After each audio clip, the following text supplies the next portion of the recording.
Hi! I feel like I haven't done a math video in forever, but we spent the last couple days reviewing old topics from earlier in the year, and today we are going to start a new unit.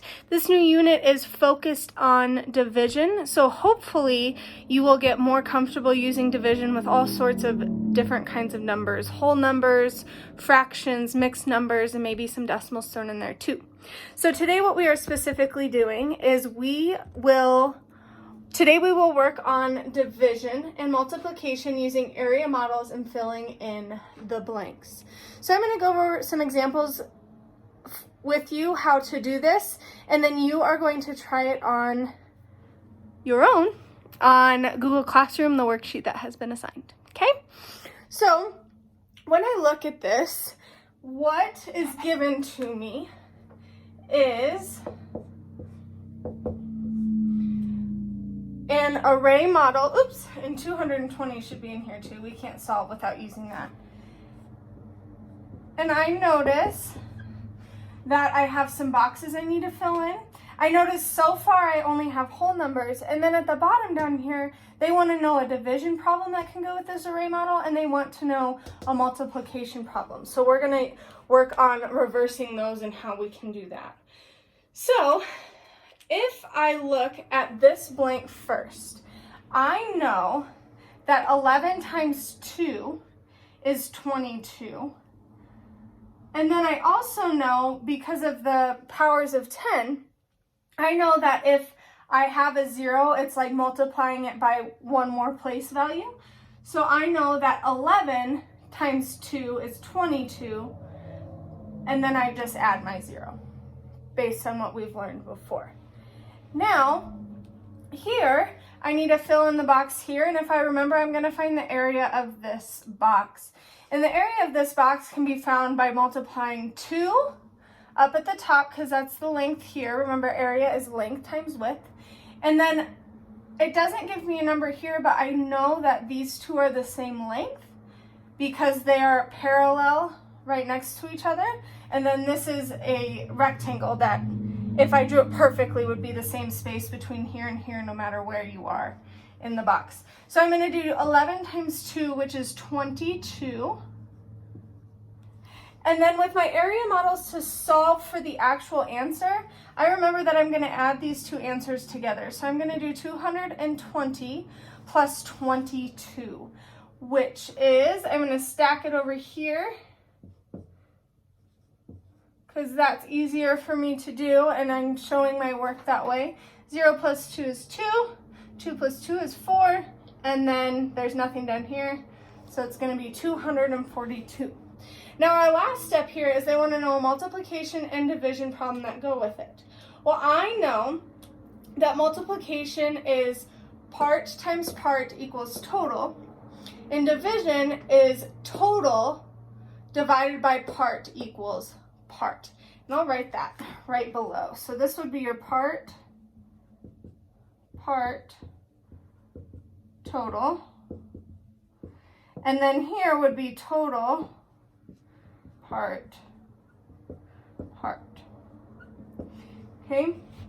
So my two parts are on the outside because it is length times width when we find area of a box. So I know it's going to be 11. But I have two numbers up here, so I'm going to add these two together to get this answer here. 20 plus 2 is 22. So I know that 11 times 22 equals 242. Now I'm going to reverse that for division. My larger number goes first, my total of what I start with, and then I'm going to divide it by one of the parts. Now I could do either one of these, but then whatever one I don't use here, I'm going to use here. So I can do 242 divided by 22 equals 11, or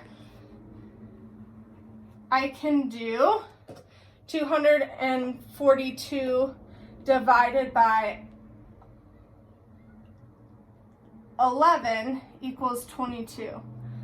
I can't remember if I switched that. I can't remember which one I did first. And I could also switch these ones around, right? I could do 22 times 11 equals 242. Any of those equations would be correct. Now we are going to try another option. But this one has a fraction in it.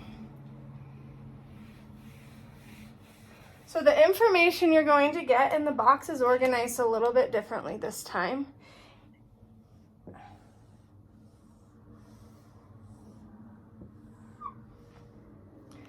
Two and a half on top, 3 and a half on bottom, and then we're gonna solve inside here. And then you still want to give the multiplication problem and the division problem down here, and I'll show you that when we're done. So I know that when we did multiplying with mixed numbers before, what I like to do is I like to split up the fraction with the whole number just like I do here. So in order to solve this, I'm actually going to split the box up a little bit more.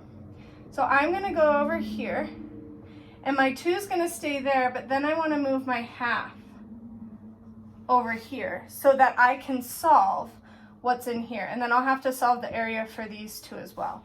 And that's just my strategy to solve it. If you can do 2.5 times 3 without breaking it up like this, go right ahead. But this is the way that makes most sense to me. So I'm going to do my 3 times my 2, and I'm not going to fill in this box yet because that's going to be my total between these 2. So I'm going to do 3 times 2, which is 6, and then I'm going to do a half times 3, which I know is 1 and a half. And I can also show that by multiplying straight across. So like 3 over 1 times 1/2. 3 times 1 is 3. 2, if I turn that into a mixed number, it would be 1.5. And then to get the original blank that they wanted to fill in that box, I would just add these 2 together. So I would do 6 plus 1.5 would be 7.5. Then I need to finish up on the bottom down here to fill out this one. And again, when I do a half times 2, I'm going to put that on the outside because I want my total of these 2 boxes in the middle to fill in the blanks correctly. And again, if you can do 2.5 times a half without splitting this up, go ahead and do that. This is the way I like to solve it, and it's a strategy for solving it. So I know that a half times 2 is 1. Again, I'll show that on the side. 2 times a half equals 2 over 2. And 2 over 2 is equivalent to 1. I just kicked my eraser. Okay. Now over here, I'm going to solve a half times a half. And I'm going to do that on the side for you. Equals 1 times 1 is 1, 2 times 2 is 4. Okay, so I know my answer is a 4th. Then to get the total of this box, I'll add those 2 together, which is 1 and 1/4. And then I'm not done yet. I have to do my part times my part equals my total, and then total part for division. And I don't think you can see that one. There we go, to finish it up. Okay, so I have to fill in the blanks down here with the information I found in my array. So I know for multiplication, I multiplied the numbers on the outside. So this number was originally 2.5, it tells us that. I just broke it up. 2.5 times 3 plus a half, because we multiplied by both of these. 3.5 equals, oops, I didn't solve my equals yet. I solved my equals in this box, but not all together. Now remember when you are adding numbers with unlike denominators, you have to make a common denominator. Well, I know that 2 times 2 is 4, so this denominator will stay the same. So I'll do 7 and 2 over 4 plus 1 and 1/4 equals 7 plus 1 is 8, and 1 plus 2 is 3, and for addition, our denominator just stays the same. That's why we have to make a common denominator. Okay, now I can finish over here. 2.5 plus 3 times 3.5 equals 8 and 3/4, and then I can reverse that. 8 and 3/4 divided by 2.5 equals 3.5. Okay? And those parts are interchangeable, but you have to use both of them. All right, that was a quick one for today, but go ahead and try the worksheet that is assigned on Google Classroom and let me know if you have any questions. Have a good day.